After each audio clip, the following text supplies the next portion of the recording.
elevando o nosso pensamento a Jesus, a Deus nosso Pai, aos mentores amigos que nos acompanham durante esses estudos, pedimos que nos auxiliem no entendimento para que possamos aplicar tudo que está sendo estudado, que amplie toda a nossa visão.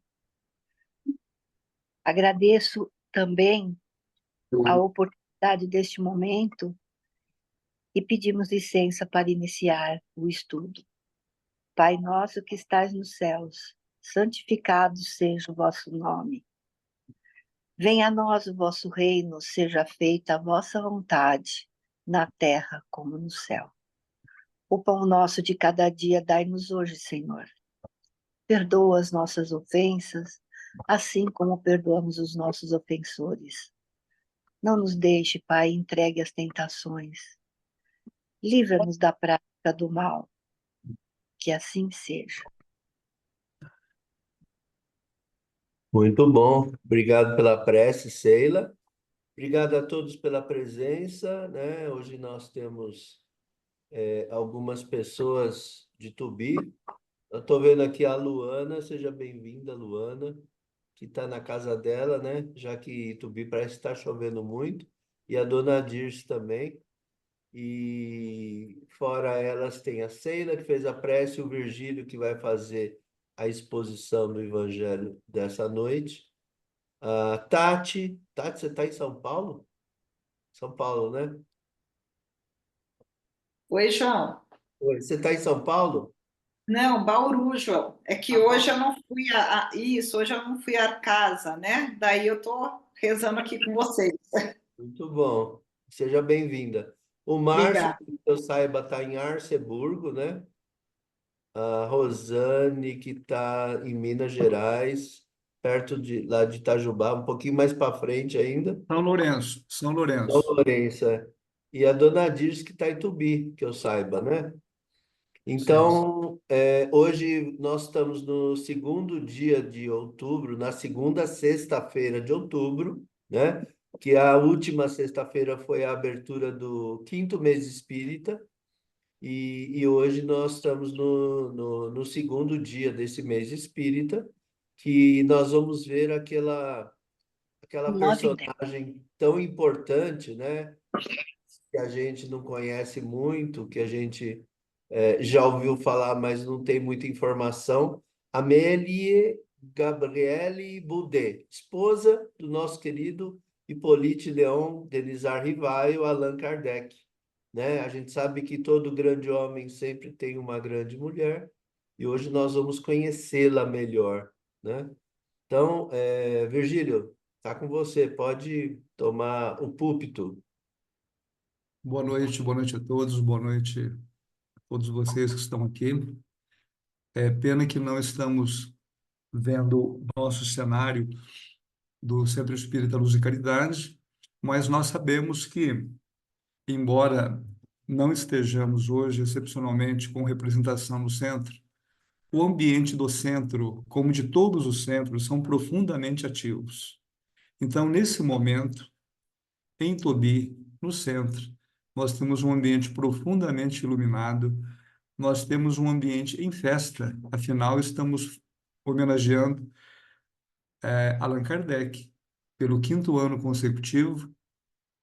Com certeza chegaremos ao 50º ano, chegaremos, lógico, muitos encarnados, eu desencarnado, com certeza, de forma que a nossa instituição hoje, ela brilha mais uma vez, e nós nos sentimos emocionados e profundamente ligados a ela. E eu me lembro quando me encontrei em Tobi com a Rosiane. Eu não sei como é que ela chegou até lá, né? Mas ela aqui de São Lourenço, a Rosane foi lá. Olha, Rosane, estamos te aguardando de novo lá, viu? Foi muito bom quando você foi. Então, nós vamos falar hoje, como disse o João, sobre alguém, disse o João, que nós pouco conhecemos. Na realidade, nós não conhecemos nada, absolutamente nada, porque o que eu vou passar para vocês hoje, eu me surpreendi demais com o que eu vi. de uma pessoa profundamente ativa, tão ativa quanto o codificador, e que simplesmente a história lhe relegou um segundo plano, apenas ela é a esposa. Mas a sua postura, ela tem se destacado cada vez mais, e é interessante, esse destaque tem acontecido em função de pesquisas que são feitas. Então, existe uma série de cartas, por exemplo, de Kardec para Amélie Boudet, que elas faziam parte de coleções, tipo assim, particulares, colecionadores, pessoas que transacionavam antiguidades de personalidades, etc. E, de repente, esse material foi chegando até o meio espírita, e o que me chama muita atenção é que são muitos os pesquisadores que vão na França ou que moram lá e que pesquisam. Então, eu tenho visto alguns vídeos de pesquisadores e tenho me surpreendido com o desempenho dessas pessoas e o desejo delas de trazer esses elementos históricos que são profundamente importantes para nós, que já elegemos o Espiritismo como algo mais importante da nossa atual existência. O Espiritismo exerce uma influência fundamental sobre a nossa vida, sobre o nosso modo de ser, sobre a forma com que nós encaramos o mundo. Imaginem vocês se nós não tivéssemos as lentes espíritas para poder entender o mundo, para compreender o mundo, para poder entender as situações variadas que acontecem com as pessoas, com a sociedade, enfim. Sem essas lentes do Espiritismo, nós seríamos profundamente míopes para poder compreender a vida. E nós percebemos essa miopia nos nossos amigos, nas pessoas que compartilham a experiência física conosco, porque elas não têm essa lente que lhe daria uma compreensão maior em função de uma série de circunstâncias e elementos culturais, familiares, religiosos e etc. Mas o que nos consola nesse contexto todo é de saber que nós não somos privilegiados. Os espíritas não são privilegiados. O espiritismo é uma doutrina que chega para a humanidade toda. Ele não foi mais uma religião, porque mais uma religião seria mais uma religião. Não, ele vem com uma estrutura doutrinária, filosófica, com profundos elementos científicos que lhe dão consistência. Os princípios espíritas, eles encontram uma consistência na pesquisa, nas observações. Então, nós observamos que é todo um mundo que vai se descortinando e é toda uma ciência que vai comprovando os princípios espíritas sem que os próprios pesquisadores saibam. Mas a partir do momento em que a comunidade científica chega à conclusão de que nós conseguimos enxergar praticamente menos de 5% do universo visível, que mais de 95% é invisível, a ciência já está nos falando que essa outra parte encontra-se numa outra dimensão, que é exatamente a dimensão espiritual. Então, a ciência vai nos oferecendo essas possibilidades de uma compreensão cada vez maior da doutrina espírita. E nesse universo, digamos, espírita, nós temos essa figura de Amélie Gabrielle Boudet.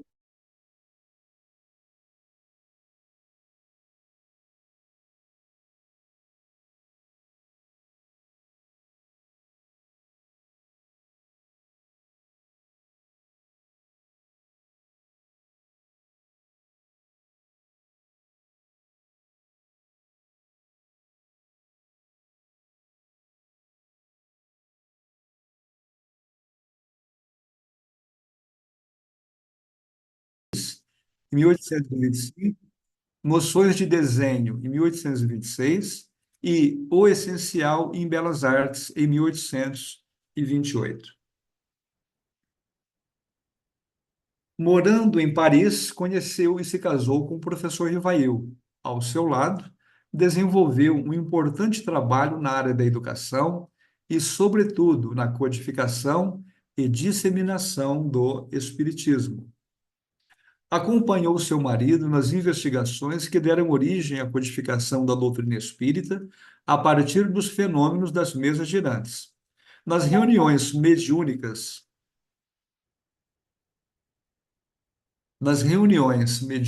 que aconteciam em sua residência, Amélie era quem se encarregava de organizá-las. Fez diversas viagens para cidades francesas e até países vizinhos para divulgar os princípios espíritas. Em 31 de março de 1869, aos 74 anos de idade, com o desenlace de seu marido, Allan Kardec, o codificador, fez reverberar todo o conhecimento adquirido no Espiritismo, encarando o momento com muita fé e esperança. Deu prosseguimento à obra de Kardec e tomou a decisão de destinar alguns bens à Caixa Geral do Espiritismo. Continuou comparecendo às reuniões e aos eventos espíritas, dando continuidade aos planos do marido, fundou a Sociedade Anônima do Espiritismo, que em 1873 foi rebatizada de Sociedade para a Continuação das Obras Espíritas de Allan Kardec. Por todos os seus feitos, Amélie despertou a admiração e a gratidão de espíritas do mundo todo. Então, nós temos aí uma breve síntese da sua biografia e agora nós vamos percorrer os caminhos de uma forma também sintética para a gente poder entender a composição da sua biografia. Então, nós temos aqui o vilarejo de Thiene. É uma comuna do departamento de Val-de-Marne. E esse departamento tinha pouco mais de 1.000 habitantes no final do século XVIII, quando iniciou a Revolução Francesa. Então, nós sabemos que o século XVIII vai lá de 1701 até 1800. E a França, ela era dividida em departamentos. Departamento é tipo as micro-regiões. É isso aqui que eu estou contornando com um prompt. Então, havia uma quantidade enorme de cidades que compunham essa micro-região e lá chamava-se departamento. E aqui é o departamento de Val-de-Marne, que é esse departamento aqui, ó. E nesse departamento aqui, Val-de-Marne, que é esse departamento aqui ampliado, havia essa cidade, Thiene. E essa cidade é onde residia os pais de Amélie Boudet. E os pais, o pai chamava-se Julien e a mãe Julie Boudet. Então, esses eram os pais de Amélie e Julien, ele era um escrivão público, era proprietário de terras, era filho de pais renomados, intelectuais da média burguesia. Então, ele tinha uma estrutura familiar e cultural relativamente elevada. E ela, a mãe, Julie Boudet, descendia de uma família de artistas, com destaque para o seu avô materno, que havia sido escritor de obras de arte, historiador, foi um influente arquiteto, um arqueólogo, e esse aqui é o seu avô, Antoine, de forma que a família da mãe, ela era uma família de artistas.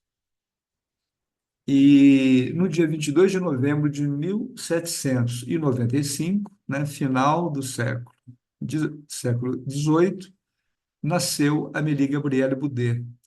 E o ambiente era um ambiente doméstico, de muito amor, de muito carinho, de maneira que ela foi muito bem cuidada pelos seus pais. Mas a sociedade francesa vivia sob o peso de uma insegurança, de muito medo, por conta dos movimentos revolucionários, eram muitas guerras, os conflitos causavam muitas mortes. Embora a França tivesse uma determinada estrutura, mas o clima de guerra ele gerava uma insegurança muito grande em toda a nação. E um dos responsáveis pelas revoluções era um jovem general. chamado Napoleão Bonaparte. Ele vai dar um golpe de Estado, que ficou conhecido como 18 de Brumário, e aí ele vai implantar um novo regime de governo, chamado consulado. E nesse regime de governo, ele vai resguardar, ele vai destacar o direito dos homens e vai suprimir a cidadania, o direito das mulheres. E esse princípio estabelecido por Napoleão e pelo seu grupo dificultaria o futuro das mulheres, dentre as quais Amélie. Então, a figura de Napoleão, ela já começa digamos, a interferir no destino da nossa personagem. E, por outro lado, nós sabemos do Espiritismo mesmo, das mensagens espíritas, que Napoleão tinha um papel muito importante de garantir uma estabilidade política para que o Espiritismo pudesse nascer. Então, nós sabemos que Napoleão caminhou na contramão da sua programação espiritual e reencarnatória. E aí chega o ano de 1806. E o ano de 1806, Amélie tinha 11 anos de idade. E a sua família vai se mudar para uma outra vilinha, né, de Thiene. Eles vão para uma vilinha chamada Ville de Château do Loir. E era muito próximo, mas como o pai dela era escrivão, eles tiveram que mudar. Ele era um funcionário público.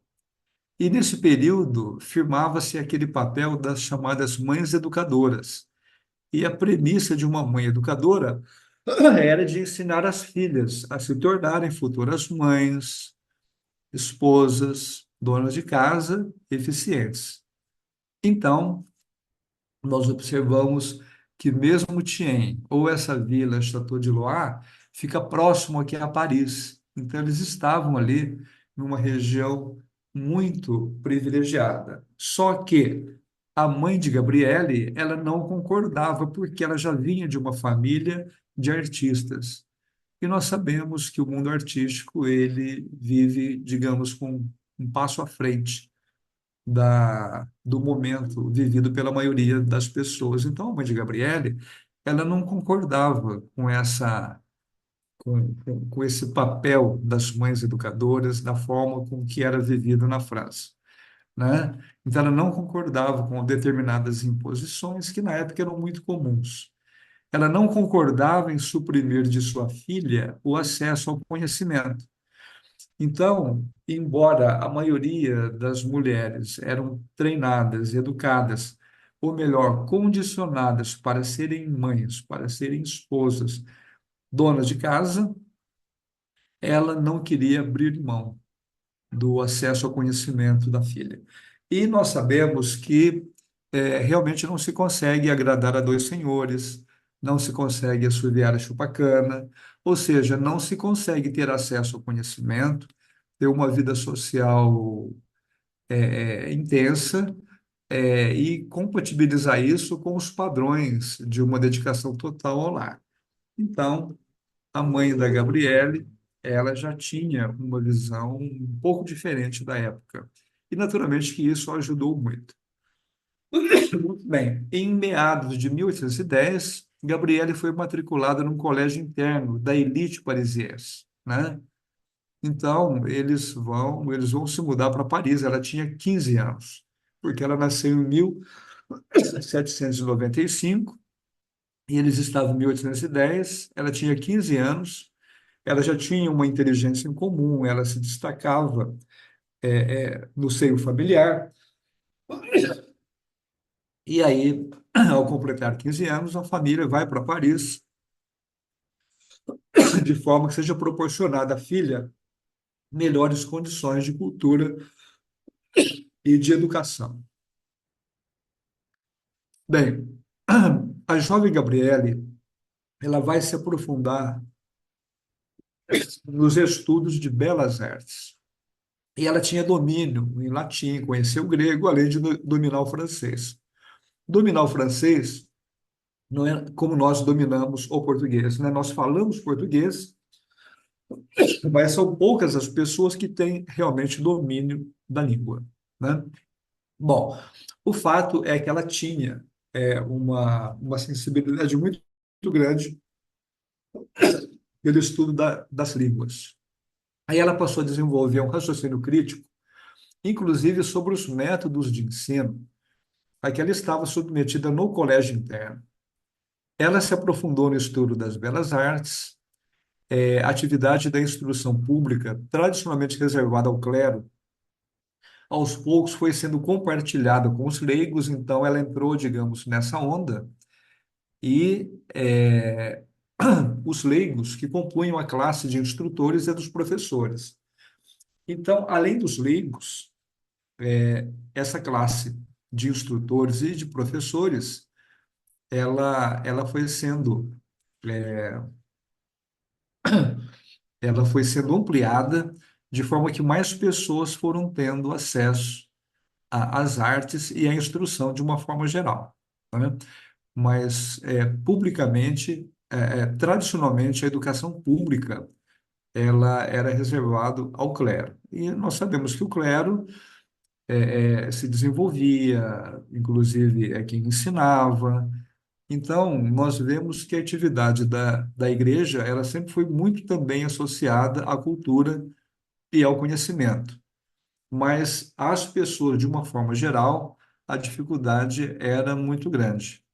Então, devagar, esse conhecimento e essas estruturas educacionais foram sendo compartilhadas pelos chamados leigos.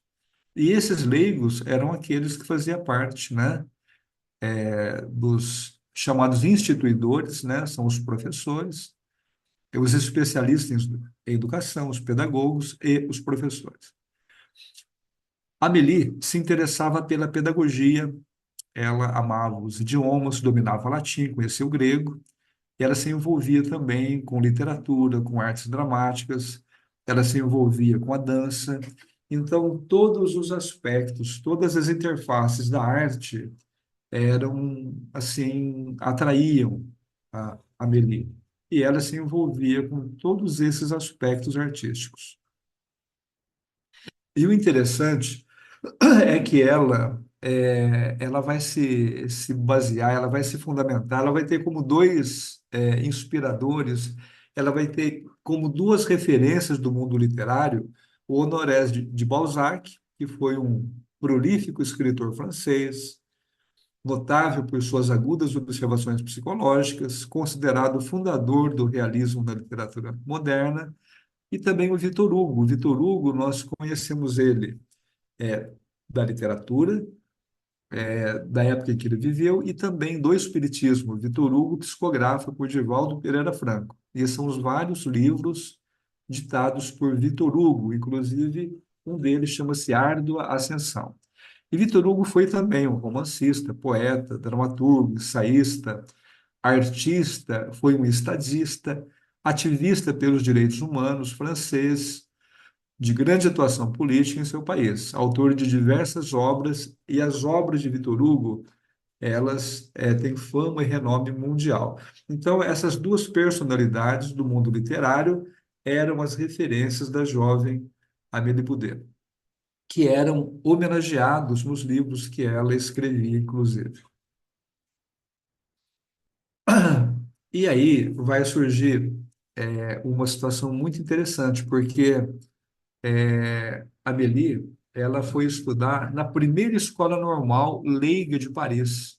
Então, assim que a escola começou a aceitar leigos, ela fez parte. E essa escola mantinha a orientação de Pestalozzi. E essa orientação é aquela que nós já conhecemos.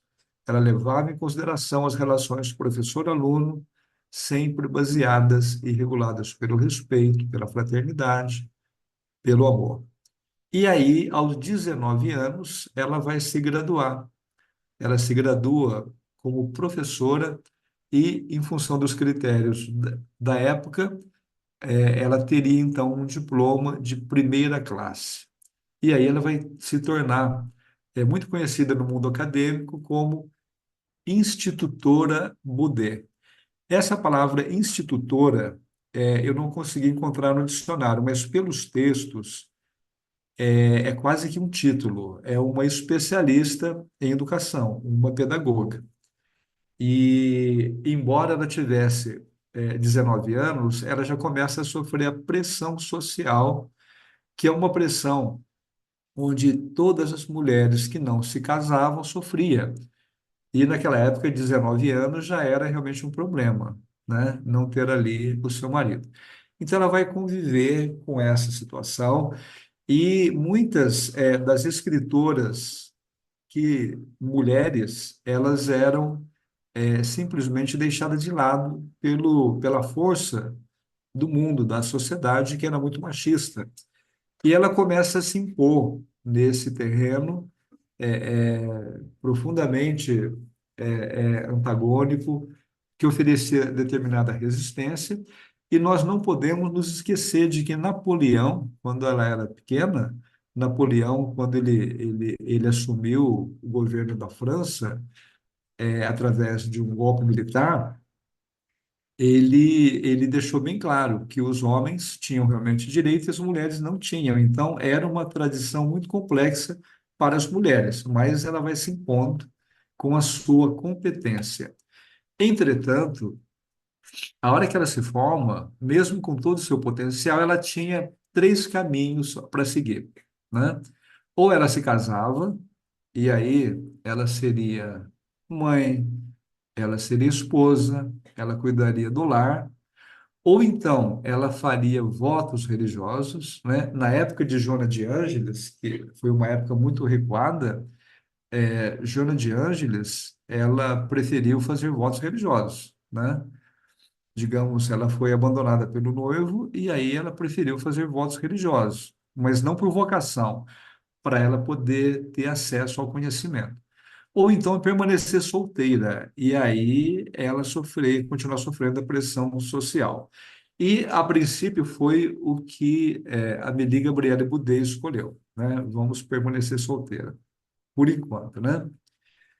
E aí vai surgir também na sua vida alguma mudança, e essa mudança foi muito interessante, porque ela já morava em Paris, mas seus pais vão mudar para um apartamento que ficava na chamada região cultural de Paris, muito próximo ao Museu do Louvre, no centro de Paris. E isso, naturalmente, facilitaria a sua educação artística. Então, é para lá que ela vai. Então, nós observamos que tudo conspirava para que ela realmente se preparasse, se estruturasse no mundo das artes, no mundo da literatura.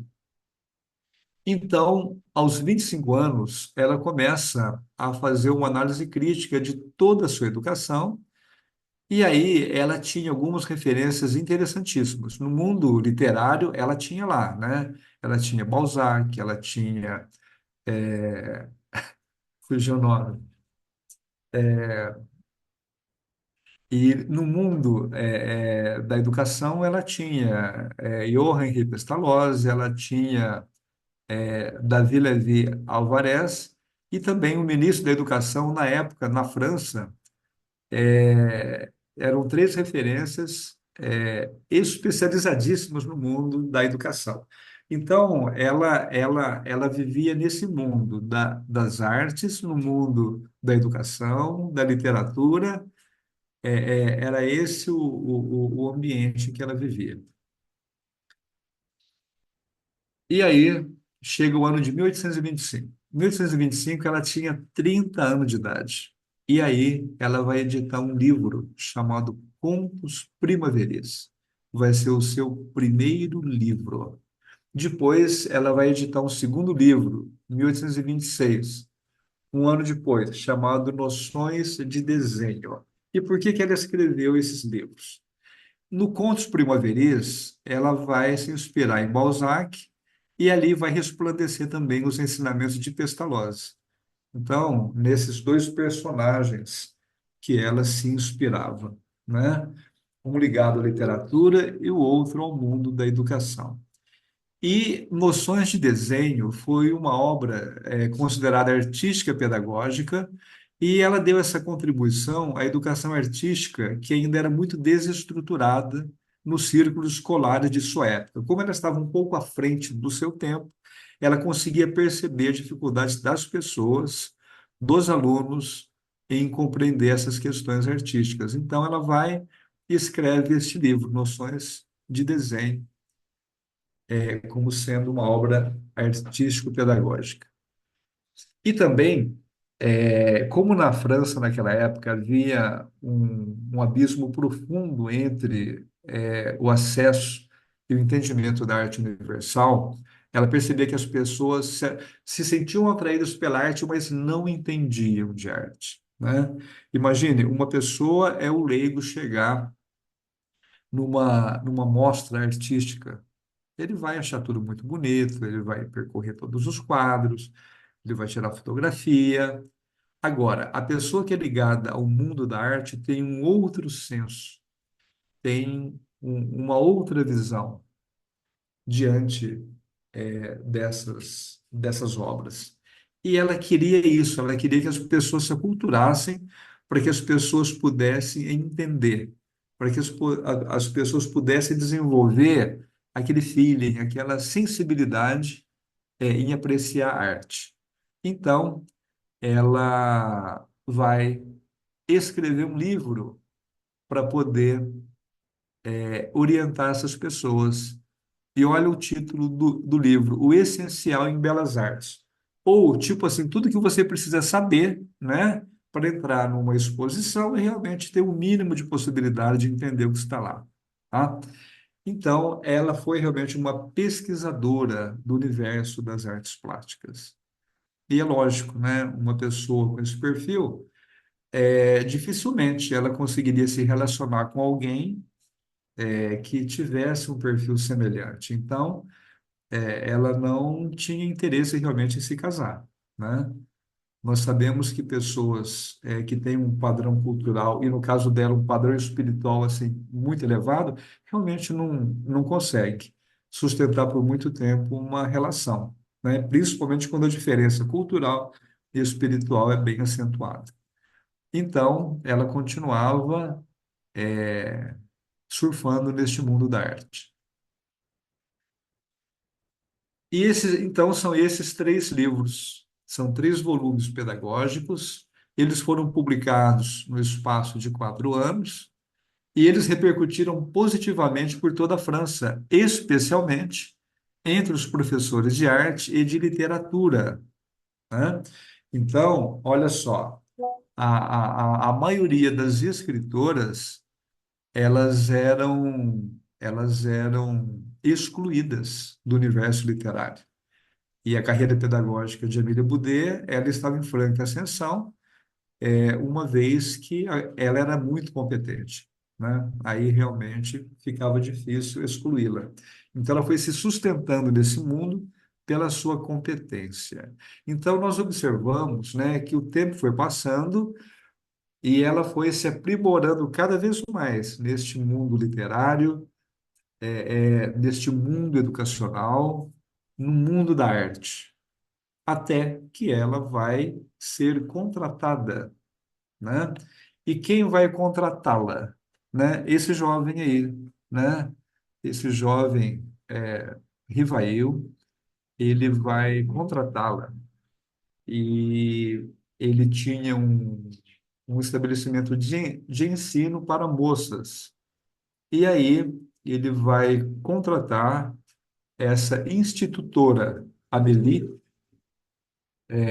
para que ela possa, digamos, gerenciar esse estabelecimento.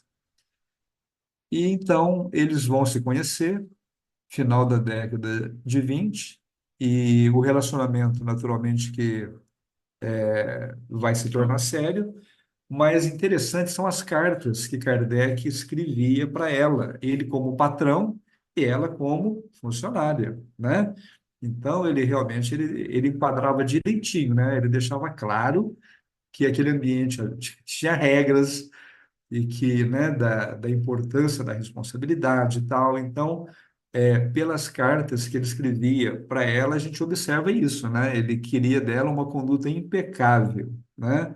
Só que ele não sabia, né, com quem que ele estava mexendo, ele não sabia quem era aquela pessoa com que ele estava se relacionando, e quando ele descobre, ele vê que era alguém que ele não imaginava que existisse, né? Pela grandeza e pela sua formação. Então, todo aquele empenho da família, toda a sua vocação, todo o seu trabalho, sem a preocupação de constituir uma família, de ter filhos, de ser mãe, etc., mas sempre vivendo ali o mundo da arte, o mundo da literatura, o mundo pedagógico, ela vai se defrontar com alguém que tinha as mesmas características. Então, isso dá para a gente perceber como que o potencial dessas duas almas se identificavam mesmo, né? Então, eles se encontram para viver uma grande história. E aí não poderia acontecer nada diferente, eles vão se casar, né? Então, Allan Kardec nasceu 3 de outubro de 1804, né?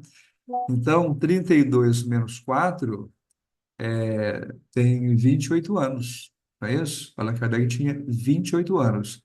E ela tinha 9 anos a mais, né?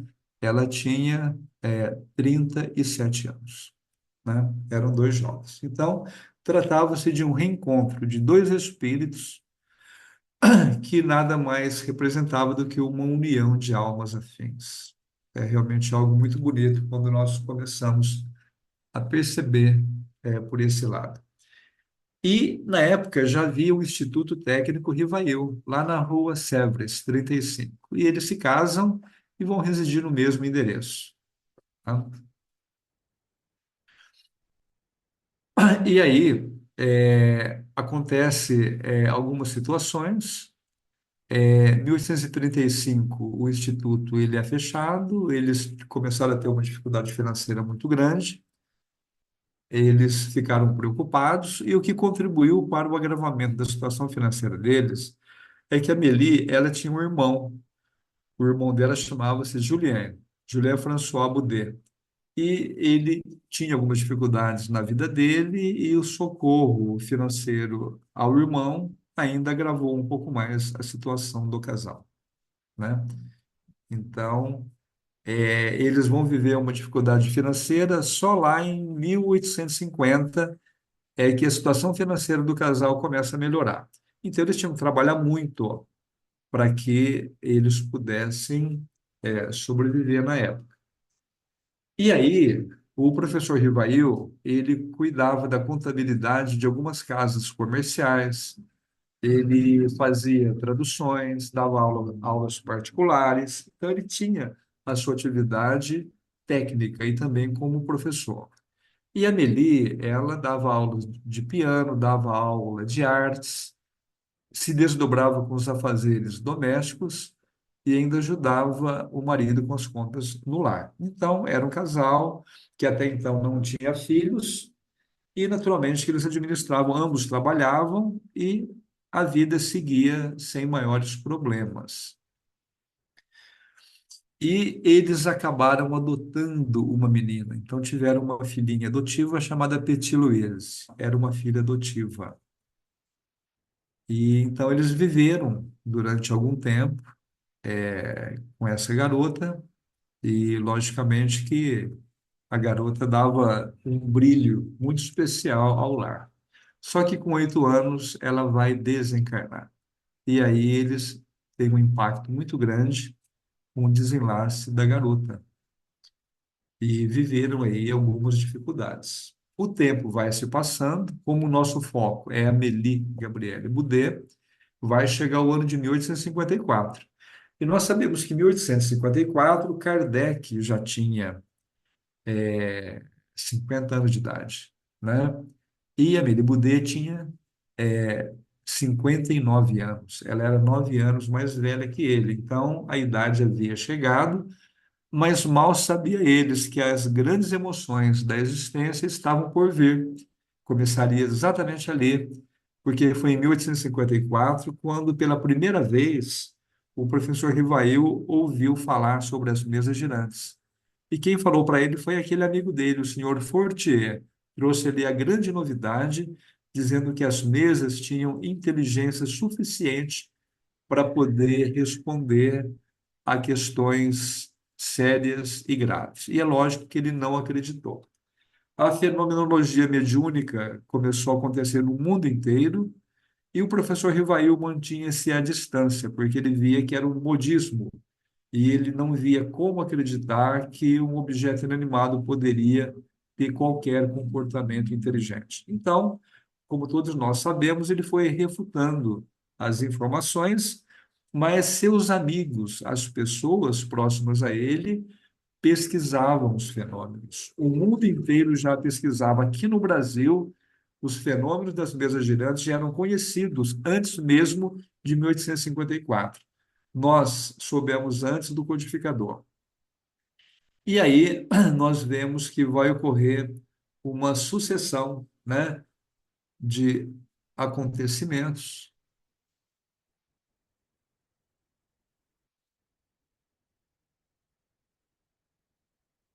Vou segurar mais um pouco aqui.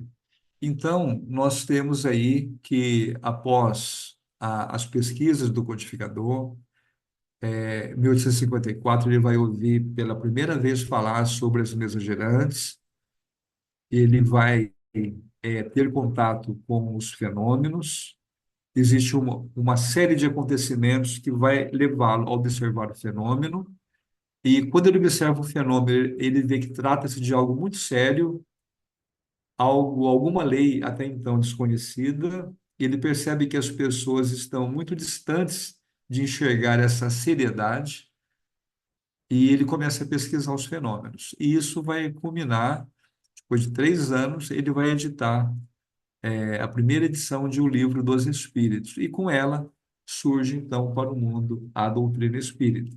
E a esposa, Amélie Boudet, ela acompanhou todo esse desenvolvimento, mas ela não acompanhava de longe, ela participava de uma forma ativa. E uma pessoa com as características dela, de cultura e de inteligência, digamos assim, dava exatamente o suporte de que o marido, que pesquisava diretamente os fenômenos, precisava para poder entender o que estava acontecendo. Então, nós podemos concluir, sem grande esforço, de que ela participou com ele do processo da codificação. Nós o temos como codificador. Mas se o mundo daqui a algum tempo entender, né, que, na verdade, o casal, né, participou ativamente desse processo, a história pode nos reservar ainda algumas surpresas. Então, após, o interessante era isso, as reuniões que aconteciam na casa do codificador, as reuniões que eles chamavam de evocação, né? Porque o que se pretendia era realmente a pesquisa, a evocação. Após as reuniões, as pessoas começavam a percorrer os cômodos da casa da, da Amélie Boudet, para poder apreciar as obras de arte, as pinturas que eram expostas por ela. Então, a casa dela, a casa da Amélie Boudet, era uma casa repleta de obras de arte, era, né, uma espécie de exposição de artes. E as pessoas apreciavam muito isso. Bem, 1858, no dia 1º de abril, será fundada, então, a Sociedade Parisiense de Estudos Espíritas. Então, em 1857, 18 de abril, vai surgir a doutrina espírita, e depois de um ano, em 1º de abril, vai surgir a Sociedade Parisiense. Então, nós vemos que é uma sucessão de acontecimentos, e a Sociedade Parisiense ela vai se instalar na Galeria Valois. E é nessa galeria que a sociedade se instala no Palais Royal, e ali passa, então, a se concentrar todas as atividades, todos os trabalhos do codificador. Então, o seu escritório era ali, na Sociedade Parisiense, toda a organização do seu trabalho. E a Amélie, ela levava para a sede da sociedade a maior parte ela levou a maior parte da sua coleção de pintura, desenho, obras de arte, e dessa forma ela foi contribuindo com a decoração agradável e inspiradora que havia na Galeria Valois.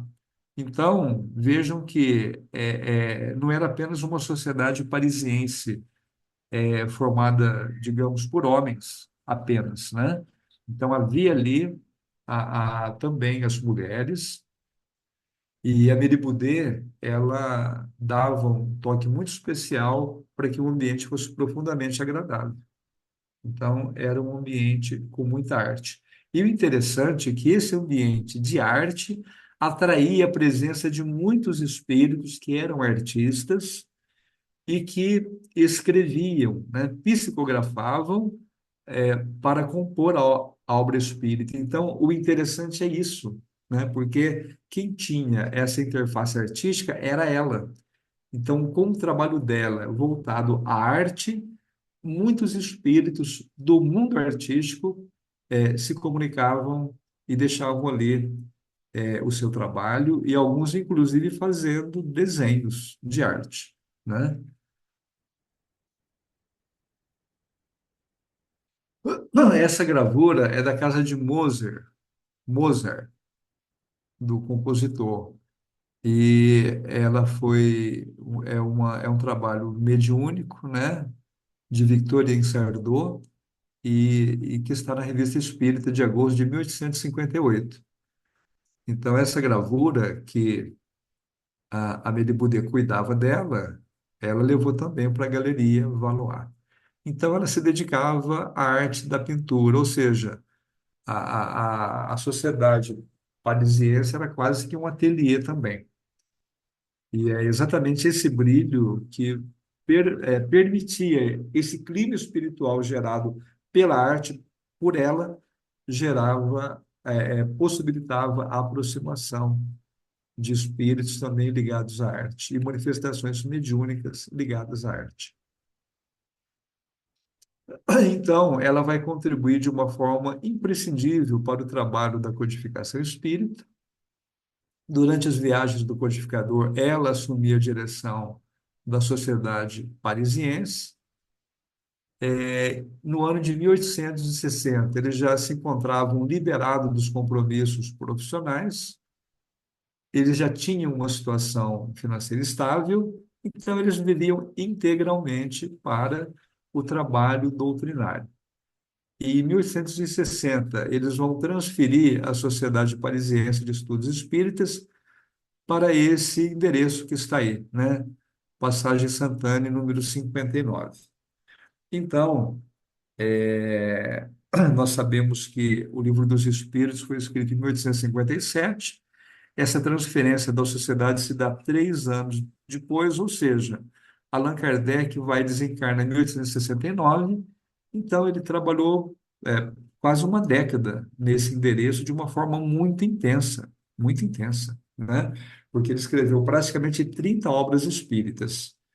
E em 1860 ele estava no começo ainda, né? Tinha escrito pouquíssimos livros. Então, o casal Kardec tinha planos de construir uma comunidade espírita em terreno na, na vila onde eles moravam, Vila de Segur, ou melhor, eles não moravam lá, mas havia um terreno, né, que eles tinham, e que lá eles pretendiam construir uma comunidade espírita.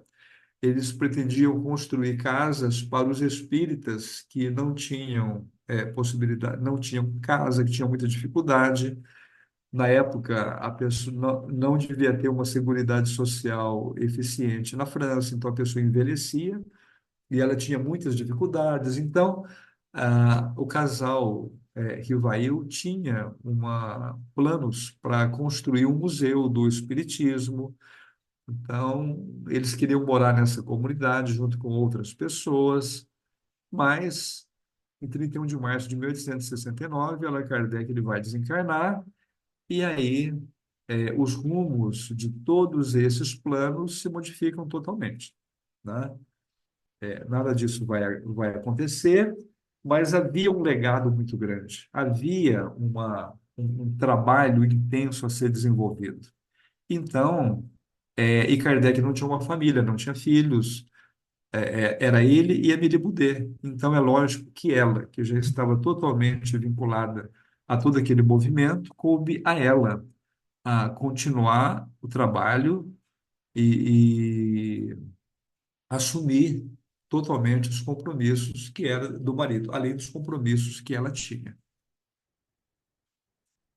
E aí, com essa viuvez, começa a aparecer uma série de problemas, né? Apesar dos espíritos superiores redobrarem a vigilância em torno da sociedade parisiense, em torno de seus trabalhadores, em torno da Madame Kardec, apesar de toda essa esses cuidados espirituais, a doutrina espírita ela passou por momentos extremamente nebulosos e difíceis. E entre esses momentos nebulosos, no ano de 1875, 6 anos após o desenlace de Kardec, aconteceu em Paris um fato extremamente vexatório que para a doutrina espírita foi muito difícil e foi conhecido como o processo dos espíritas. E esse ato vexatório levou Amélie aos tribunais para responder à justiça pela atitude de algumas pessoas que faziam parte da sociedade parisiense, né? São atos de exploradores, pessoas inescrupulosas se utilizavam ali da sociedade parisiense e do espiritismo para tirar proveitos financeiros e sociais, né? Então, nós não precisamos de utilizar a expressão corrupção, desvio, né? Que é indispensável utilizar esses termos, sabendo que hoje nós vivemos ainda uma situação muito semelhante nas instituições humanas, de forma que, na época, a Amélie Boudet não se privou dessa tremenda dificuldade em função de atitudes de pessoas ligadas à sociedade parisiense, né? Então, a dificuldade foi muito grande e ela viveu esses momentos tormentosos. E também começou a haver outros problemas sérios, seríssimos, e ela não conseguia ter domínio da situação, porque em 1875 ela já era uma mulher de 80 anos de idade. E ela tinha muita dificuldade de relacionamento, porque as pessoas não valorizavam a presença dela, as pessoas que dirigiam a sociedade parisiense não lhe davam o devido respeito, ela era excluída, e aí, por serem pessoas doutrinariamente despreparadas e invigilantes, começou a haver uma dificuldade muito grande e outros pensamentos, outras correntes religiosas começaram a ser aceitas pelos dirigentes da sociedade parisiense. Um grande problema que aconteceu foi o apoio a João Batista Rustem, responsável por essa obra, e os 4 evangelhos, chamados Evangelhos de Rustem, né? Então, os líderes da sociedade parisiense, né, inconsequentes, eles acabaram admitindo a entrada de certas proposições que eram profundamente conflitantes com a doutrina espírita. Por exemplo, nós sabemos que Allan Kardec se utilizou mais de 10 médiums para poder ter muita segurança para que ele pudesse editar o livro dos Espíritos e ter certeza das respostas que estavam ali. Utilizou mais de 10 grupos, mais de 10 médiums, propondo as mesmas questões para grupos diferentes para poder aferir as respostas. João Batista Rustem, ele utilizou de uma única médium. Então, as obras de Rustem, do ponto de vista doutrinário, era uma obra altamente comprometida. Por exemplo, nós sabemos que o processo evolutivo ele não retrograda, ou seja, nós não vamos reencarnar nas formas inferiores da natureza. Nós atingimos o estágio de humanidade. Rustem admitia reencarnação em animais. Para o espiritismo, o processo reencarnatório, ele faz parte do processo evolutivo. Para Rustem, a reencarnação só se dava quando havia necessidades punitivas, ou seja, era uma obra totalmente complicada, era uma obra conflitante do ponto de vista doutrinário. Mas por que que essa obra ela ganhou tanta relevância?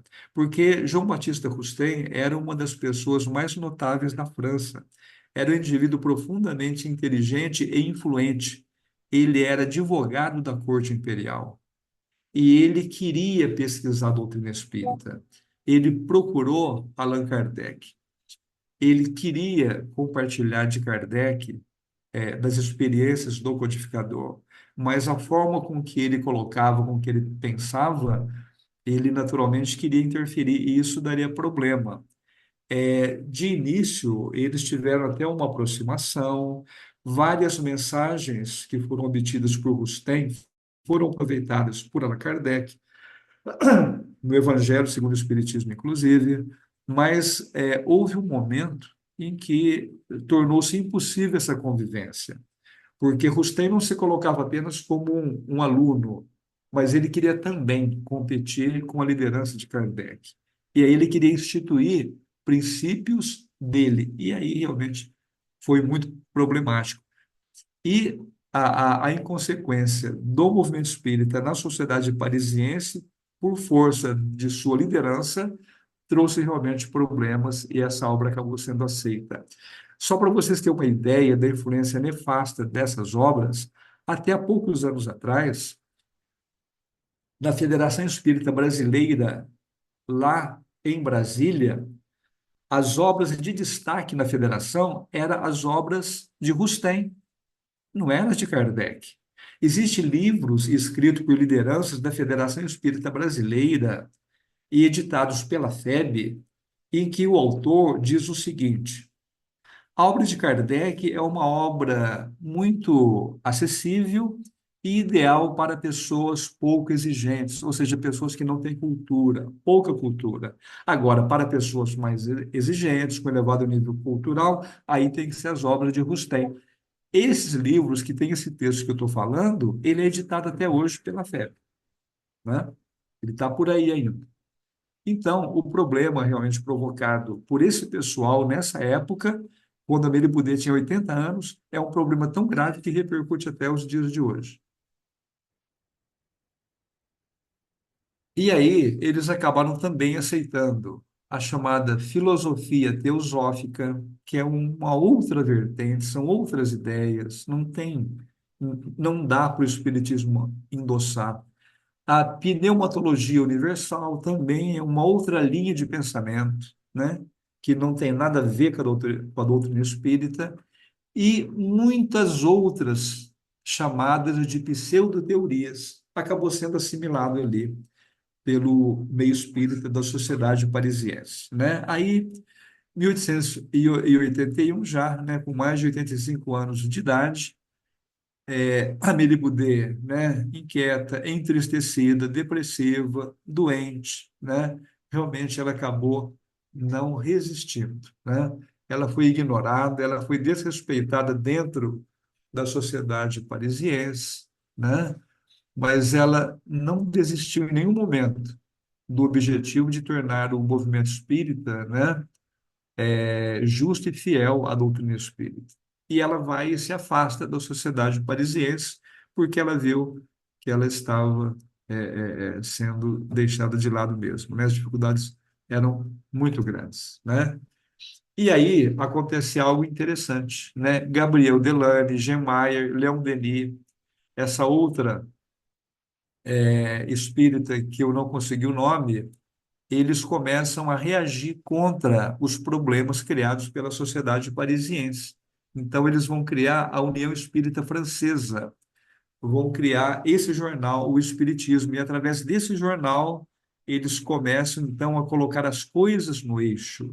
Ou seja, a sociedade parisiense, que tinha a função de conduzir o movimento espírita, ela já não estava mais cumprindo a sua função. E aí, essa União Espírita Francesa com esse jornal, o Espiritismo acaba suprindo, então, essa grande deficiência em função da direção inconsequente da Sociedade Parisiense de Estudos Espíritas, né? Mas chega o ano de 1883 e a então jovem Amélie, agora uma senhora, ela tem um mal súbito, ela vai bater a cabeça, ela acaba tendo consequências, ela vai entrar em coma e ela vai regressar então ao mundo espiritual.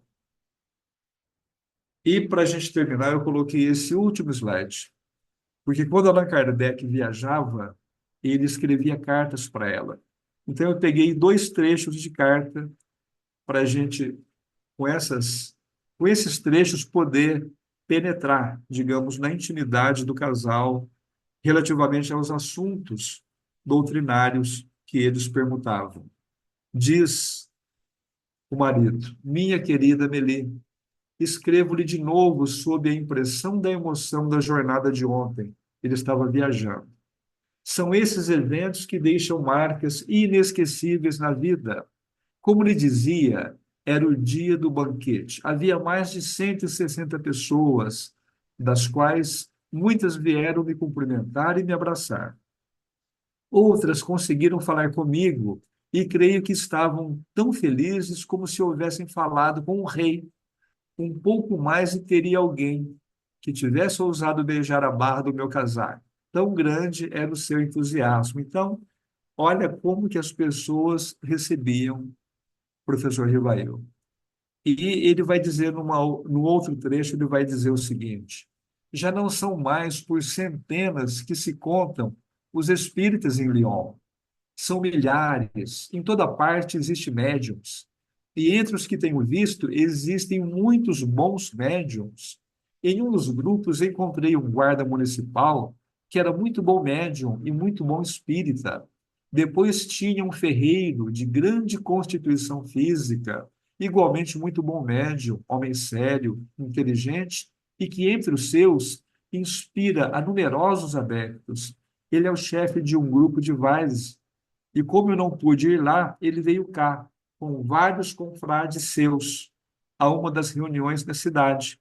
Em resumo, encontro aqui um progresso que estava longe de esperar. O que, e o que há de particular é que em toda parte se dedicam ao espiritismo sob um ponto de vista sério.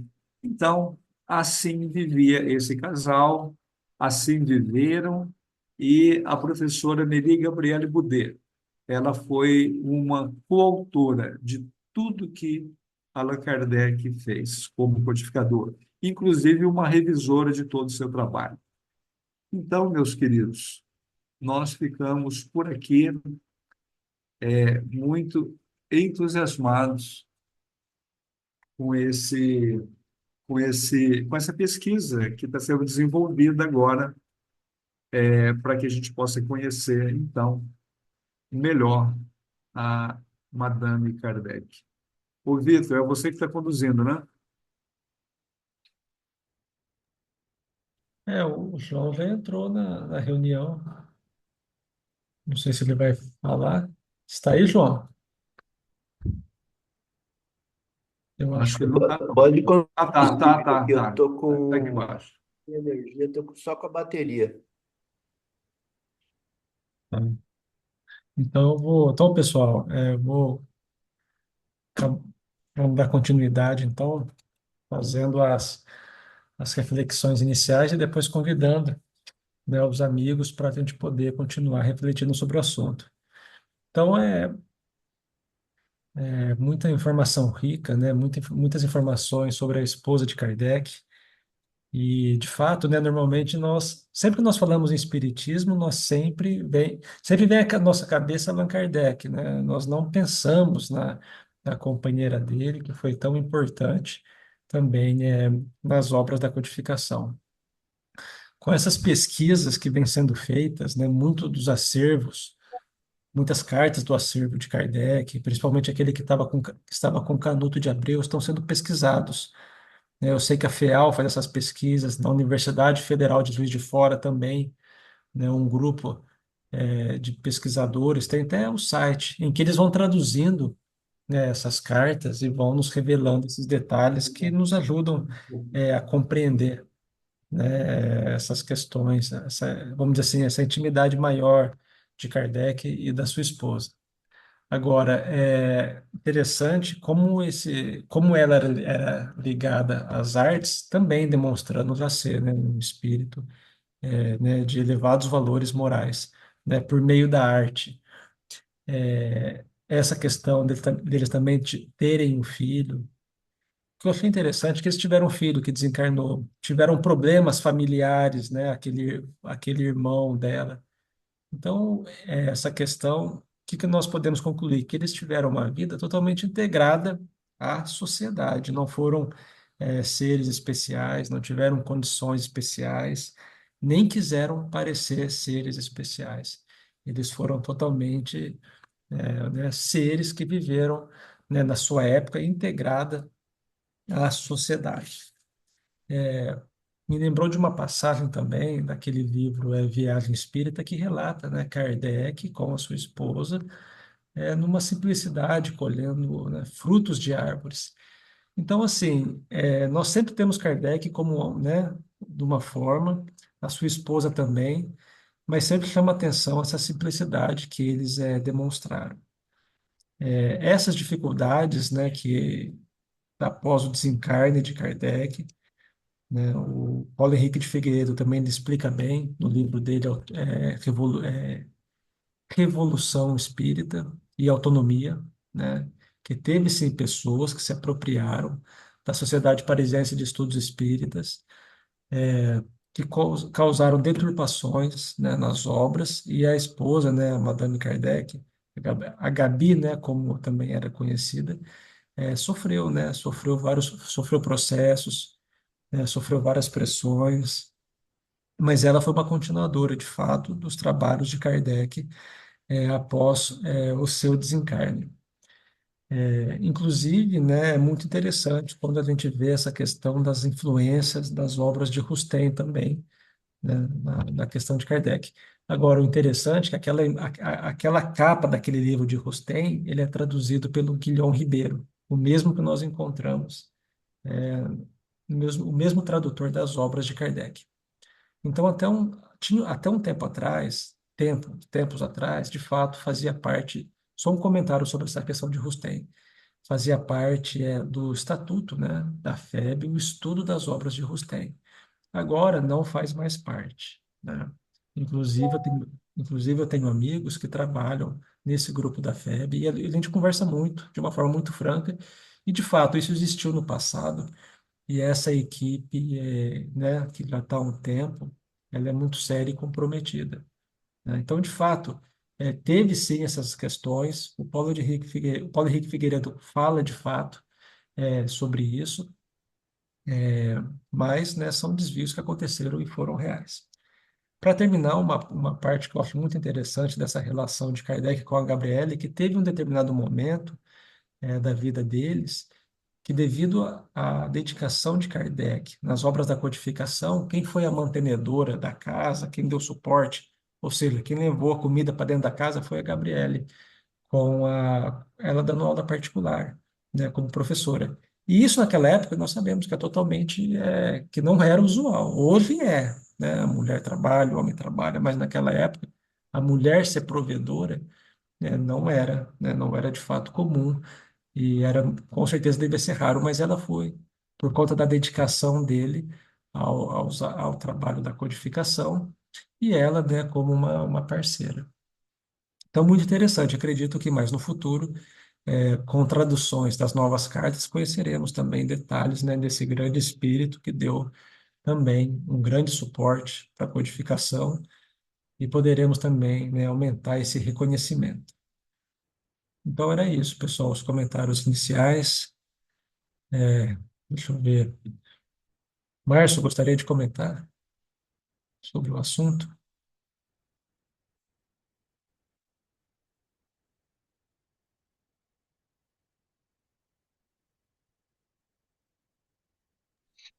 Aí, Boa abriu. noite, Boa noite. boa noite, boa noite. Estou meio resfriado, mas dá para falar um pouco. É muito boa a apresentação do Virgílio. E eu gostaria de ver essa apresentação também sendo feita pelo André, que ele é mais solto, né?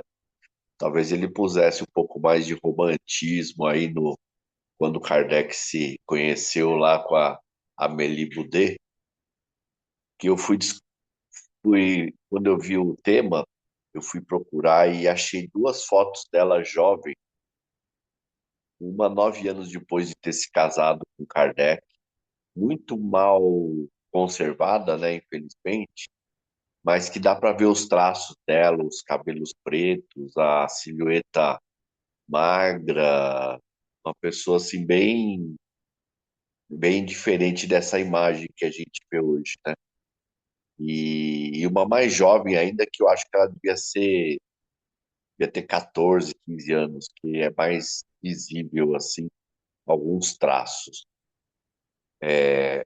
Agora, o interessante disso foi, o Vitor também comentou, a barra que ela pegou, né, que ela ficou depois do desencarne de Kardec, porque é triste a gente ver, e a gente está careca de saber, eu menos careca, mas todo mundo está careca de saber que, infelizmente, as trevas estão sempre implicando os inocentes como ela em suas redes de tramóias, né? E a gente vê isso até hoje. A gente vê isso até hoje. O Gílio esclareceu muito bem a respeito de Rustem e, infelizmente, há vários diretores da FEB ainda hoje, rustanguistas, que, inclusive, adulteram alguns textos de livros de Chico Xavier, porque o Mustang ele tinha um viés mais voltado para a visão de pecado, de que a gente veio aqui para sofrer, né? Diferente da abordagem que Kardec coloca das leis divinas, muito mais lógicas que essas do igrejismo, né? Então a gente vê ó, partes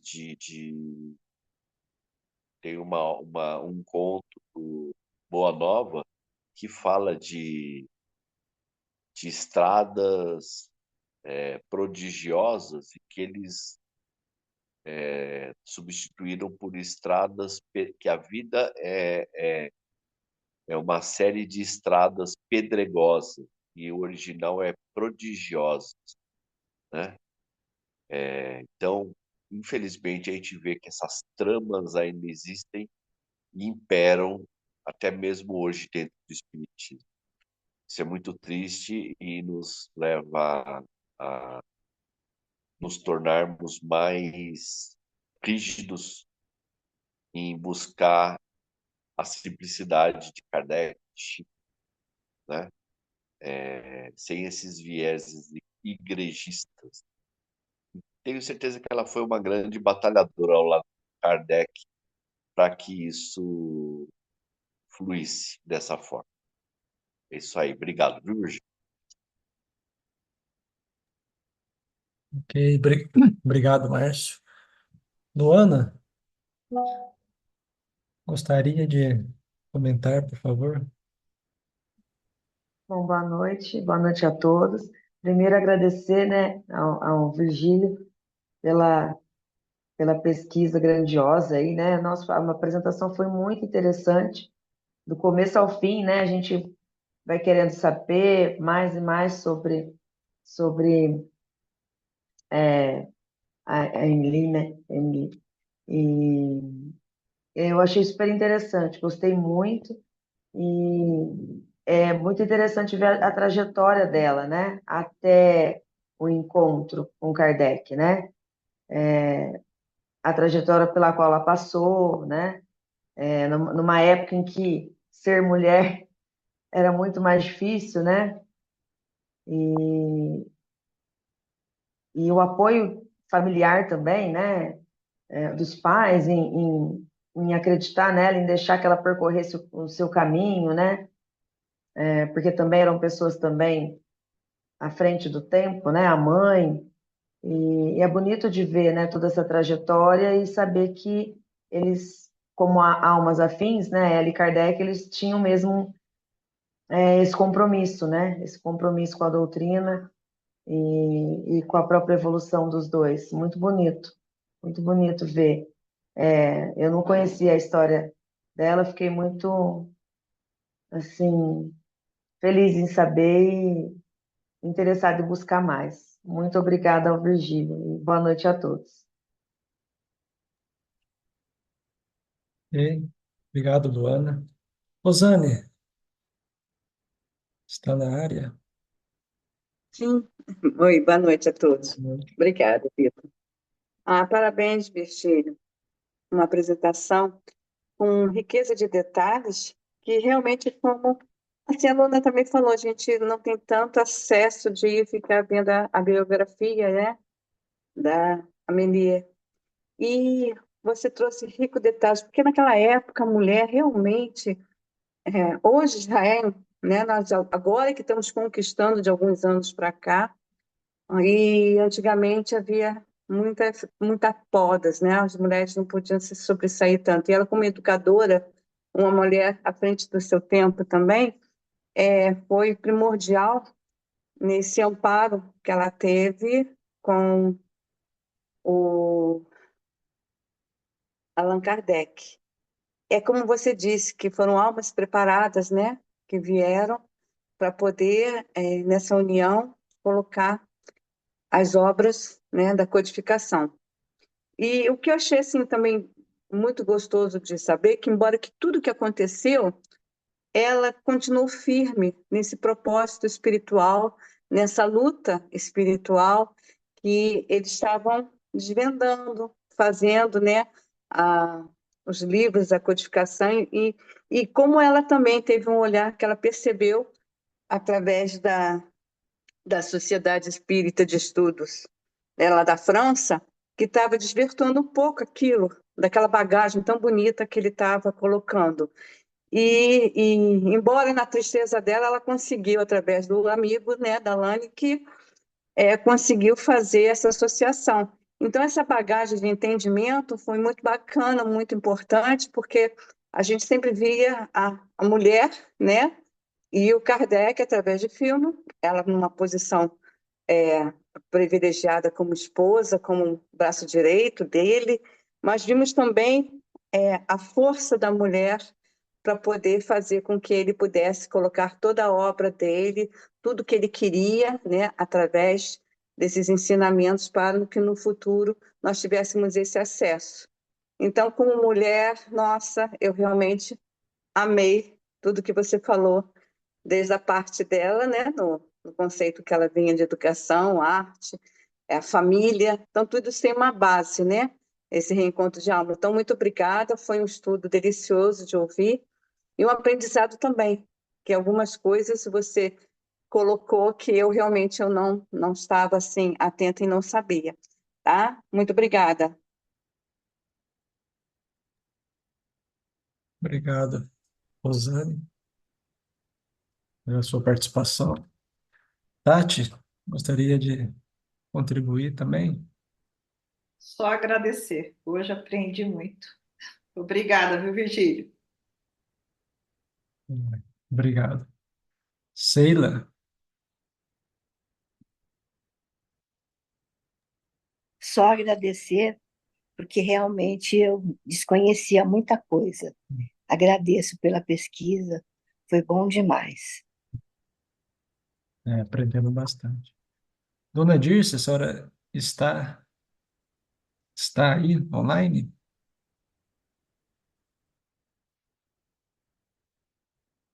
Bem, só- só- bem, deixa eu passar. O João também está online. João, você está na área também?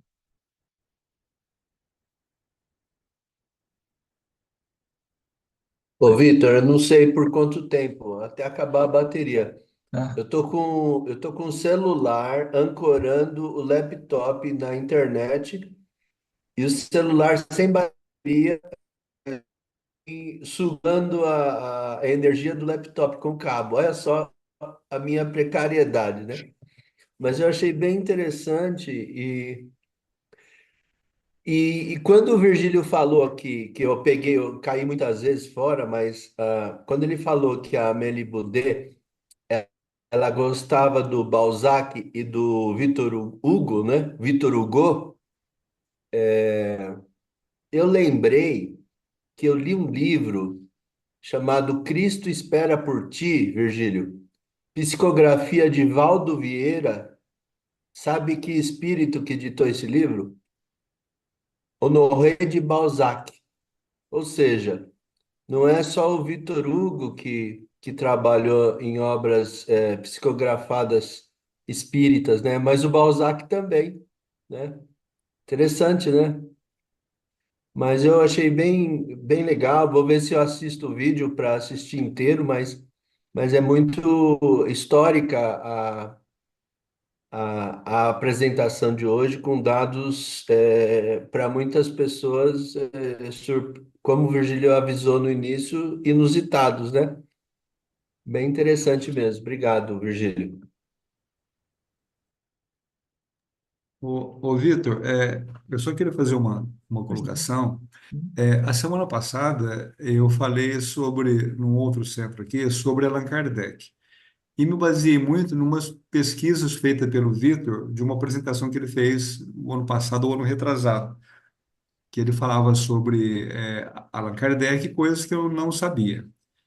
E eu tenho visto alguns vídeos, e como eu disse no início, muitos pesquisadores estão tendo acesso a muitos materiais, a muitas cartas. Por exemplo, esses dois trechos de carta que eu li, as cartas de Kardec para Meribudê, elas formam um outro universo, e são muitas as cartas. Então, para cada lugar que ele ia, ele escreveu uma carta ou várias cartas, porque além de escrever os livros, além de escrever para o jornal, além das polêmicas que eram travadas, além dessa atividade literária normal que ele tinha, ele ainda escrevia, ele tinha um diário, olha só, hein? Ele tinha um diário, ele ainda registrava em diário e ainda tinha as cartas para Meribudê quando ele estava distante. Então, esse material está dando uma outra feição. Por exemplo, acreditava-se que Kardec tinha sido um garoto, digamos, né, com muitas dificuldades. Não, ele foi criado pela mãe e pela avó, ele não conheceu o pai. E o avô dele na época, era tipo um governador de estado desses departamentos, que eram divididos da França. Então, ele desfrutou de suporte familiar e de muito acesso à cultura. E a Miribudê, que era a mulher que tinha mais dificuldade, ela teve como suporte uma tradição familiar da mãe. Então, aquela história de dela não se envolver com essas questões, digamos, normais que as mulheres se envolviam, foi dando a ela, considerando que uma existência muito pequena, foi dando a ela condições de cultura e de se posicionar pela cultura diante da sociedade. E essas duas situações vividas pelo casal deram a eles a credibilidade e a estrutura pessoal íntima para conduzir o processo da codificação. Mesmo assim, eles tiveram um problema sério. As dificuldades dela, né? A sociedade parisiense, que foi criada para manter a doutrina, ela foi totalmente desfigurada. E aí nós vimos espíritas de destaque como Leon Denis e Gabriel Delany, fundando uma outra instituição para fazer as publicações que a sociedade deveria fazer. Então, vejam como que no mundo físico nosso, como que os projetos espirituais caminham com muita dificuldade. Muitas vezes são abortados, não conseguem. Então, o fato do espiritismo ter conseguido, digamos, sobreviver, né, e estar até os dias de hoje aqui é motivo assim de uma reflexão muito séria nossa, principalmente nós que estamos ligados à direção de centro espírita. Olha o tamanho, olha o tamanho, porque nós sempre vemos o centro como aquele local que a gente vai, participa, faz isso, faz aquilo, ou seja, nós sempre vemos o centro como algo assim, saber, digamos, nós enxergamos do centro aquilo que nós entendemos. Mas quando nós começamos a ter uma dimensão espiritual da casa espírita, é que a gente consegue observar o tamanho da preocupação da espiritualidade, dos guias, dos trabalhadores ligados ao centro. Uma vez, o Espírito chegou para o grupo nosso, já tem muito tempo isso, falou, olha, se vocês soubessem o que é um centro espírita, vocês não saíam daqui. E Herculano Pires escreveu assim, se os espíritas soubessem o que é o centro espírita, né, suas funções, sua finalidade, etc., e etc., o espiritismo seria o maior movimento cultural da Terra, do planeta. E é verdade. E é verdade, né? Então, tudo isso, esses estudos e as reflexões nossas aqui no grupo, me deixam cada vez mais, digamos assim, preocupados, né? Porque é algo muito sério, que para assumir do mapa não precisa de muita coisa. Não precisa de muita coisa, né? É o que o Vitor falou, a federação teve que morrer várias gerações de dirigentes para determinadas distorções que começou lá na sociedade parisiense, que refletiu aqui para isso acabar. Assim mesmo, os livros ainda estão aí. Se a gente pesquisar na internet, tem grupos que mantêm acesa a chama do trabalho É, de Rustem. Então, nós que temos alguma ligação com a casa espírita, quando nós nos defrontamos com essas informações, nós ficamos muito preocupados, porque não dá. Eu não quero desencarnar, né, deixando de fazer algo que eu poderia ter feito, né? Então, eu tenho essa preocupação. É isso aí, pessoal. Virgílio, Muito obrigado a todos. Virgílio, você está me ouvindo? Sim, Alto e quem é? claro. A Dona dona Dirce. Dirce. pois não, dona Adri. Virgílio, mas foi tão bom ouvir, ô Vitor, foi tão bom ouvir o teu pai contar a história, quer dizer, história verídica, né, da mulher do Kardec, para a gente ver que lá atrás, uma mulher já era uma guerreira, né, uma heroína. Ela não teve, quer dizer, talvez ela deve ter tido medo, sim, porque em certas situações a gente balança muito, né? Mas ela não desistiu, ela foi até o fim, né? Isso é muito bonito. Então, a gente que ouve isso, a gente pensa, não, a gente tem que ir em frente. Você tem que se basear nesse tipo de pessoa, né, de mulher. Lutadora, trabalhadora, verdadeira. Se espelhar sempre no que é bom para nós e trazer para o nosso caminho, para a gente seguir alguma coisa, né? É isso aí, Foi dona muito, Dirce. foi muito legal, viu? Muito mesmo, Virgílio. Bom, você Obrigado. é tarimbado, né? Você é um ser humano preparado, estudado. Você é bom no que você faz. Ô, dona Dirce, se eu for falar para a senhora agora quanto tempo eu tive que estudar e pesquisar para fazer isso, a senhora não vai acreditar, mas depois eu te falo. Depois eu te Tá falo. bom.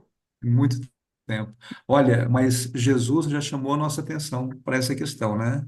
Quando ele disse: buscai primeiro as coisas dos céus, o resto virá por acréscimo.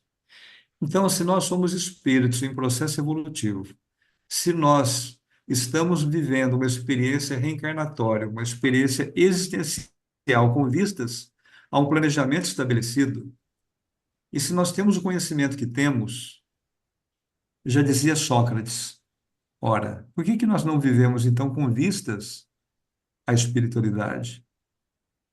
O mundo material, ele é fundamental, sem ele a gente não cresce, não evolui, nós não avançamos.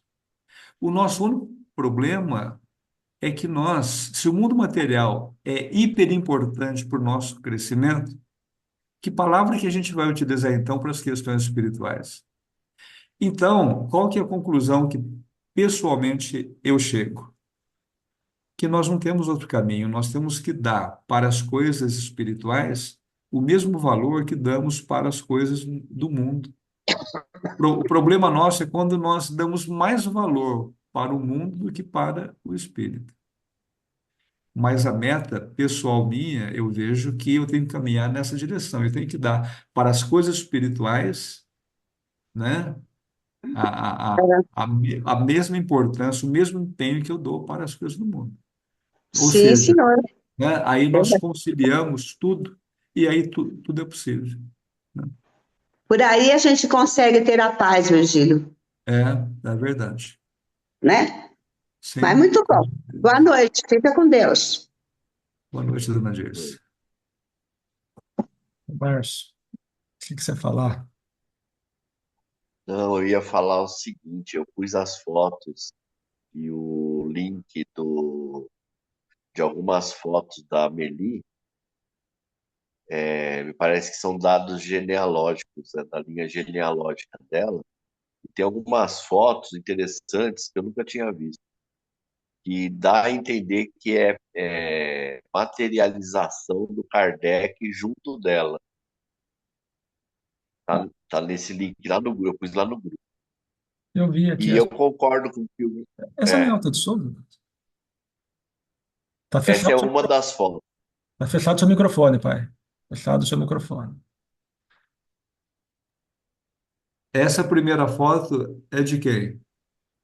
Eu É acho. dela, mas bem jovem, bem jovem. Eu achei na internet. Eu pensei que era alta de Souza essa. É, Uai, tava lá como sendo dela, então eu copiei errado. Mas e, essa outra que tá, essa daí, ó. Essa daí é ah, de 1841 é dela. Ah, e tá, é. tá dentro do link que eu mandei, que tem essas fotos parece, essa mesmo. Ela. É, é 9 anos depois de casada. E 1841. E tem umas fotos, se vocês entrarem nesse link, tem várias fotos. E tem umas fotos que aparecem, para mim, é materialização do Kardec, depois de desencarnado, ao lado dela. Né? Se vocês rodarem aí, vocês vão ver. É, E eu Essa foto concordo. que o Vitor disse é de Alta de Souza mesmo. mas tem Ah, várias. então, desculpa. É, Desculpa. É que me pareceu lá no meio da é, pesquisa com a. é aqui, ó. É Alta de Ah, Souza. tá. Então tá, desculpa, mas me Mas pareceu como sendo da Meli. tem bastante foto Mas, dela, não sei. enfim, A internet ela faz isso. Por quê? é, Porque quando eu digitei Amélie Gabriele Boudet, veio uma outra mulher, né? Totalmente é, diferente, com o mesmo nome. Então a gente não sabe se houve outra com o mesmo nome ou se alguém põe para poder confundir. O que é entendi. bem possível. É.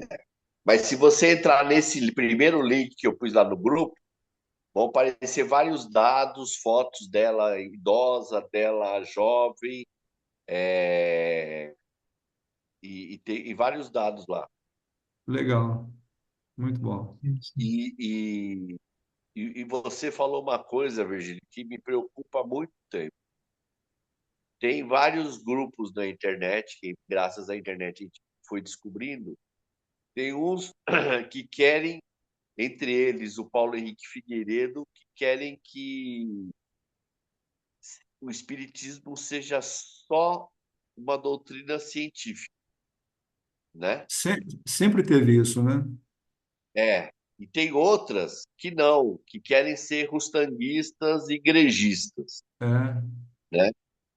Ou seja, a gente tem realmente uma grande luta de formiguinha para ajudar a não entrar nem de um lado nem de outro, né? Mas seguir o caminho que Kardec mesmo buscou, né? Eu E penso tem, assim. e tem ainda agora os progressistas, né, que defendem as ideologias de esquerda, inclusive aborto, tá? Aborto no meio Infelizmente. espírita, aborto. Mas o Um detalhe, um Luana, é que não grande. é assim, eu sou a favor do aborto, não. Tudo é conversado de uma forma muito inteligente, sabe? É um Sutil. pensamento bem estruturado, a coisa é colocada num outro nível, é tão interessante, tão elevado até, que eu ficava imaginando o seguinte, Márcio, uma pessoa que está passando pela cabeça em fazer aborto, se ouve uma conversa dessa, Vai. É. vai fazer, vai ter toda a força para fazer. Esse que é o Eu problema. vou, eu vou, eu vou te falar uma coisa. Entre esses progressistas, tem um biógrafo que foi meu amigo, até surgir essa briga de direita e esquerda, e porque eu falei que eu discordava na verdade, não falei que eu discordava, eu falei que para mim não interessava essa questão de Jesus ser negro. Falei, para mim, indiferente se ele for negro, japonês, índio, para mim não importa, importa é a mensagem dele. O cara me chamou de racista. É o Adriano Calzone, que tem uma biografia muito boa, muito legal até, É, da, da da, Amélie Boudet. da Mary Boudet, é o livro dele que trouxe É, essa. isso, essa abordagem. É, Aham. Ô, E ô, ô, gente, existe. O que, João? Só um ponto para finalizar. Existe realmente pessoas que a gente tem que ficar muito atento que usam o seguinte abordagem sobre o aborto, dos progressistas. Eu não sou a favor de aborto, eu sou a favor que a mulher tenha direito de fazer o que ela quiser com o corpo dela, né? Que isso é uma questão de saúde pública. Bom, daí por aí você já vai. vê que E por aí vai. vamos tá, tá bem. 4 minutos. Fala, João. Cortou sua ligação. Sua... Vitor, Ô, Vitor, vamos Oi? lá. vamos encerrar. Cortou. Falou para encerrar, pelo que eu entendi. Vitor, vamos lá. Ah, tá. Não, é que picotou aqui, não entendi nada. Tá bom. Então, pessoal, vamos partir para o nosso encerramento da nossa palestra, de olho do nosso estudo. Rosane, você gostaria de fazer a prece para nós, de encerramento? Sim, obrigada. Vamos fechar nossos olhos, agradecendo ao Pai Celestial, aos ensinamentos que hoje recebido pelo nosso amigo Virgílio. Com tanta dedicação, mostra que o caminho da nossa doutrina, o caminho que o codificador nos colocou para a nossa evolução, através da força, do estudo, da nossa doutrina, para que possamos trilhar o caminho do bem, a perseverança, a humildade, a alegria de viver o amor em Cristo.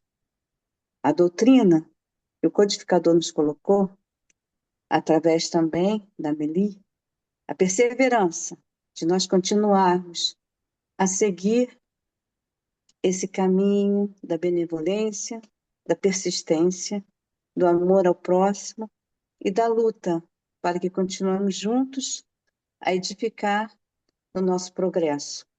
Agradecemos todos os mentores que estão conosco nesse estudo de hoje.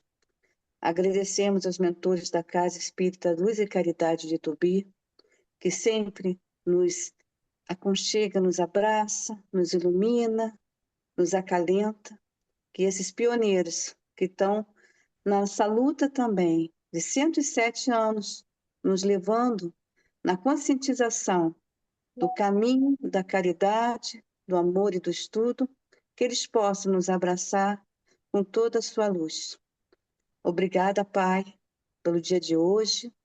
Obrigada por todos os dias que nós estamos caminhando para a nossa edificação interna, para o nosso progresso interno, para a nossa regeneração.